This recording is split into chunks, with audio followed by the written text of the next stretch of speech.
جو چیز مولا حسین کو لے کر کربلا میں گئی نا، وہی چیز خادم حسین کو بھی پریشان کرتی ہے۔ یا اللہ اس خاک کا صدقہ جہاں رسول اللہ ایک بار گزرے، آپ کی سواریاں مبارک گزری، یا اللہ ہم پر رحم فرما۔ یا اللہ حضور کی امت کے گناہوں سے درگزر فرما، حضور کی امت کی عظمت رفتہ کو بحال کر۔ یا اللہ عالم اسلام جہاد دی حرکت پیدا فرما۔ یا اللہ مسلمانہ دے وجود اسلام دے کم آ جان، مسلمانہ دیاں جوانیاں اسلام دے کم آ جان، انہاں دا مال انہاں دا وقت اسلام دے کم آ جائے۔ یا ایھا الذین آمنوا اذا نودی للصلاۃ من یوم الجمعۃ فاسعوا الی ذکر اللہ۔ اے ایمان والو، جب اذان جمعہ ہو جائے تو پھر دوڑو جمعے کی طرف۔ حضور نے فرمایا جو مسلمان ہے نا، ومن کان یؤمن باللہ والیوم الآخر، جو اللہ اور قیامت پر ایمان رکھتا ہے وہ کیا کرے؟ فرمایا جمعے سے کبھی بھی پیچھے نہ رہے۔ پھر میرے نانا جان نے کیا فرمایا؟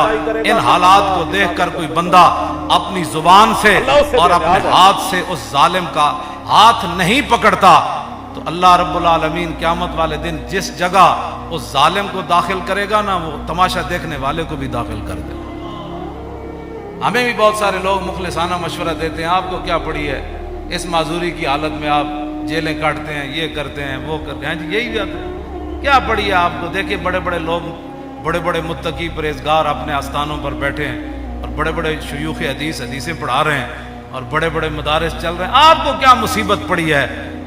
کیوں جی؟ جو چیز مولا حسین کو لے کر کربلا میں گئی نا، وہی چیز خادم حسین کو بھی پریشان کرتی ہے۔ آگے آپ نے کیا فرمایا؟ الا ان ہؤلاء قد لزموا طاعۃ الشیطان وترکوا طاعۃ الرحمن۔ مامون الرشید جو حکمران تھا، انہوں نے قسطنطنیہ کے عیسائی بادشاہ کو، قسطنطنیہ تو سلطان محمد فاتح نے بعد میں فتح کیا، جو آج ترکی ہے، استنبول ہے، وہاں عیسائیوں کی حکومت تھی، تو مامون الرشید نے خط لکھا قسطنطنیہ کے حکمران کو کہ یونانی فلسفے کی جتنی کتابیں ہیں اور جو آپ نے نئے نئے علوم ایجاد کیے ہیں وہ ساری کتابیں ہمیں بھیجو۔ اس وقت تو مسلمانوں کا ہی آرڈر چلتا تھا۔ وہ بادشاہ گھبرا گیا، اس نے اپنے پادریوں سے مشورہ کیا کہ مسلمانوں کا حکمران ہماری یونانی فلسفے کی کتابیں اور دیگر جو ہے جدید علوم کی کتابیں منگوا رہے ہیں اپنے ملک میں پڑھانے کے لیے، تو کیا ہم دے دیں؟ کہیں مسلمان ہم سے آگے تو نہیں نکل جائیں گے؟ تو ان کا جو بڑا پادری تھا اس نے کہا کہ ساری بھیجو، ساری کتابیں بھیجو۔ اس نے کہا کیوں؟ اس نے کہا جب یہ ہماری کتابیں پڑھیں گے نا فلسفے کی تو پھر یہ قرآن و حدیث بھی فلسفے سے سمجھیں گے، پھر یہ امام حسین کی شہادت پر بھی فلسفہ شہادت بیان کریں گے اور معراج شریف پر بھی یہ فلسفہ معراج ہی بیان کریں گے اور نماز پر یہ فلسفہ نماز ہی بیان کرتے رہیں گے۔ ہاں جی، ان کو پھر ہر بات جو ہے وہ ہماری عینک سے یہ اپنا دین پڑھیں گے، فوراً بھیج۔ تو آج بات وہی ہے، فلسفہ شہادت تو بیان ہوتا ہے، لیکن بتاؤ شیخ کہ ابن علی آیا تھا کیوں میدان میں؟ بتاؤ شیخ کہ ابن علی آیا تھا کیوں میدان میں؟ گر ہو سکتی تھی حجرے میں شمع ایمانی روشن۔ فلسفہ شہادت، ساری فلسفہ شہادت۔ تو اس کی بات، اس پادری کی بات کتنی عجیب تھی کہ بھیجو بھیجو، یہ جب قرآن بھی پڑھیں گے تو پھر فلسفہ قرآن ہی بیان کریں گے، فلسفہ حدیث ہی بیان کریں گے، انہوں نے اور کوئی بات نہیں کرنی۔ اس کی وہ دور رس نگاہیں اس پادری کی دیکھ رہی تھی۔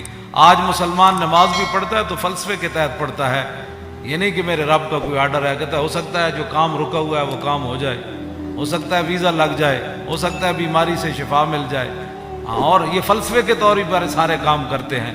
تو اس واسطے اگلا جو شعر ہے نا، اس سے پہلے میں نے یہ بات اس لیے بیان کی تھی، آپ ذرا سوچیں کہ ہوا کیا کربلا میں۔ اپنا سودا بیچ کر بازار سونا کر گئے، عن عقبۃ ابن ابی العزیر ان الحسین خطب اصحابہ واصحاب الحر بالبیدۃ۔ عقبہ بن ابی العزیر یہ کہتے ہیں کہ مقام بیدہ پر حضرت امام علی مقام امام حسین نے خطبہ دیا، اپنے ساتھیوں کو بھی، اور حر جو یزیدی فوج کے سپس بعد میں پھر امام علی مقام کے ساتھ بھی آ گئے، پھر حضرت حر بن گئے۔ آپ نے خطبہ دیا مقام بیدہ پر، فرمایا فحمد اللہ واسنا علیہ، اللہ کی تعریف بیان کی، پھر اس کی توصیف بیان کی.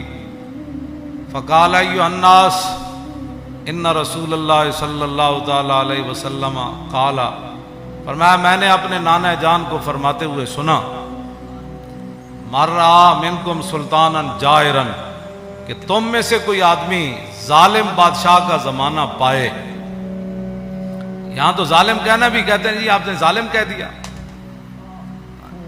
مر رہا منکم سلطانا جائرا، تم میں سے کوئی آدمی ایسے بادشاہ کا زمانہ پائے، جائر جو ظالم بادشاہ ہو، مستحلا لحرم اللہ، جو اللہ تعالیٰ کی حرام کردہ چیزوں کو حلال کر رہا ہو، ناقصا لعہد اللہ، وہ اللہ کے ساتھ عہد و پیمان کر کے پھر اس کو توڑ رہا ہو. کلمہ پڑھنے کے بعد تو پھر نگاہ اور بندے کا رخ اور بندے کی ساری باتیں پھر ادھر ہی ہونی چاہیے. لو جی، مر رہا منکم سلطانا، اے مولا حسین دا خطبہ ہے، مر رہا منکم سلطانا جائرا مستحلا لحرم اللہ ناقصا لعہد اللہ مخالفا لسنت رسول اللہ اور یعمل فی عباد اللہ بالاسم والعدوان. فرمایا رسول اللہ نے، میرے نانا جان نے فرمایا، جو ظالم بادشاہ کو دیکھے اللہ تعالیٰ کی حرام کردہ چیزوں کو حلال کرے اور اللہ کے ساتھ عہد و پیمان، کلمہ پڑھنے کے بعد بندے کی مرضی مک جاتی ہے، فرمایا اللہ کے ساتھ عہد و پیمان وہ توڑ دے، رسول اللہ کی سنت کی مخالفت کرے، یعمل فی عباد اللہ بالاسم والعدوان، اور قوم کے اندر برائیاں اور قوم کے اندر گناہ اس کا رواج دے، بجائے اس کے قوم کے اندر برائیاں اور گناہ کو ختم کرے. نہیں، یعمل فی عباد اللہ بالاسم والعدوان، وہاں سرکشی اور ظلم و ستم اور گناہ کو رواج دے. فلم یغیر علیہ بقول ولا فعل وکان حقا علی اللہ ان یدخلہ مدخلا.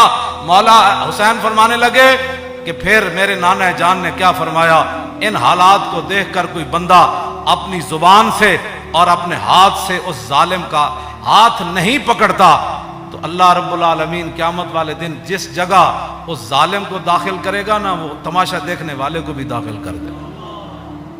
ہمیں بھی بہت سارے لوگ مخلصانہ مشورہ دیتے ہیں، آپ کو کیا پڑی ہے، اس معذوری کی حالت میں آپ جیلیں کاٹتے ہیں، یہ کرتے ہیں، وہ کرتے ہیں، یہی بات ہے، کیا پڑی ہے آپ کو. دیکھیں بڑے بڑے لوگ، بڑے بڑے متقی پرہیزگار اپنے آستانوں پر بیٹھے ہیں اور بڑے بڑے شیوخ حدیثیں پڑھا رہے ہیں اور بڑے بڑے مدارس چل رہے ہیں، آپ کو کیا مصیبت پڑی ہے؟ کیوں جی؟